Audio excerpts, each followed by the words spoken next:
কারণ পিছে পড়ে থাকার লিগা সুযোগ লাগবো না, সেই সুযোগটা তো নাই। বুঝছিস না, জেলাসি হইতেছে। তুই আর আখি আপু এক লগে ঘুরছস, দুই দিন ধরে তো আমারও খুঁচাইতেছে, তোর লগে আখির লগে এত পিরিত, তাহলে আখি তোরে মুন্সিগঞ্জ নিল না কেন? তারপরে আখিও তিশার কুকীর্তি ফাঁস করে দিল ভয়েস মেইল এবং SMS এর মাধ্যমে। কিভাবে যে তিশা তার পিছে লেগে থাকে সেটাই এবার প্রকাশ করলো আখি তার পোস্টের মাধ্যমে।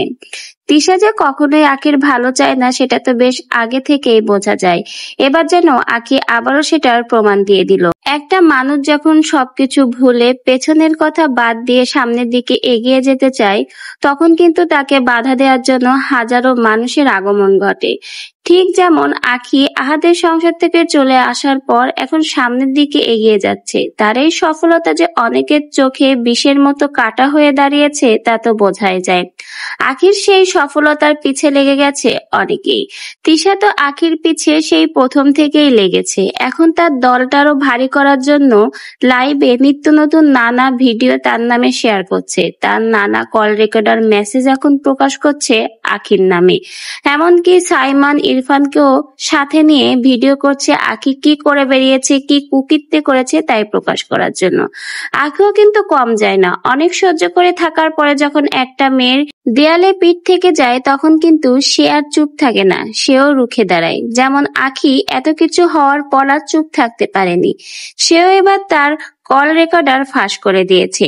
কিভাবে অন্যকে তার পিছনে লেলিয়ে দিচ্ছে সেটাই এবার প্রকাশ করলো আখি তার পোস্টের মাধ্যমে। এবং আখি তার নিজের ভেরিফাইড পেজেই কিন্তু এই পোস্টটা শেয়ার করেছে। আখি তার সেই পোস্টে তিশা কিভাবে তার পিছে লেগেছে এবং কি কি কথা হয়েছে তার সকল SMS এরই প্রমাণ দিল। এখন পিছে পড়ে থাকার লিগা সুযোগ লাগবো না, সেই সুযোগটা তো নাই। বুঝছিস না, জেলাসি হইতেছে। তুই আর আখি আপু এক লগে ঘুরছস, দুই দিন ধরে তো আমারও খুঁচাইতেছে, তোর লগে আখির লগে এত পিরিত, তাহলে আখি তোরে মুন্সিগঞ্জ নিল না কেন? তারপরে ইয়ার সাথে ঘুরলো, ময়ের সাথে ঘুরলো, তোরে হচ্ছে নিল না, এটা কোনো কথা? আমি কই যে আপু আমার সময় হয় না তাই আমি যাইতে পারি না। বুঝছিস, আমার এরকম খুঁচাইতেছে। আবার হচ্ছে মুন্সিগঞ্জ যাবো, বুঝছিস, আমি স্যালারিটা পাই, আখি আপুরেও কইলাম যে আয়েশা দেখতে যাবো। আবার হচ্ছে তোদের ওইখানেও যেমনই। হ্যাঁ, তোরা কি সুন্দর শাপলা নিয়ে ছবি তুলতো, আমার ডাকলেও না সেরি বিয়ার দোপ। আরে বোন হুটহাট প্ল্যান হয়েছে, পরের বার রাখে পাইবো তখন আহিস, তখন আয়েশা নিয়ে আইবো। এবার আখিও তার SMS এবং ভয়েস রেকর্ডিং এর মাধ্যমে তিশার সকল কুকর্ম কুকীর্তি ফাঁস করলো। একটা মানুষ যখন আরেকটা মানুষের সাথে পেরে ওঠে না তখন ঠিক এই তিশার মতোই আক্রমণ করে। যেমন এখন তিশা আখির সাথে কোনোভাবে পেরে উঠছে না, এজন্য সঙ্গে নিয়েছে ইরফান এবং সাইমনকে। তাদেরকে সঙ্গে নিয়ে দল ভারী করে এখন আখি পিছে লাগছে। কিন্তু কথা হলো মিথ্যা কিন্তু বেশি দিন টিকে না, সত্য একদিন বেরিয়ে আসবে। আখি যদি খারাপ হয়ে থাকে, তার যদি অন্য কারোর সাথে সম্পর্ক থাকে, সেটাও কিন্তু বেরিয়ে আসবে।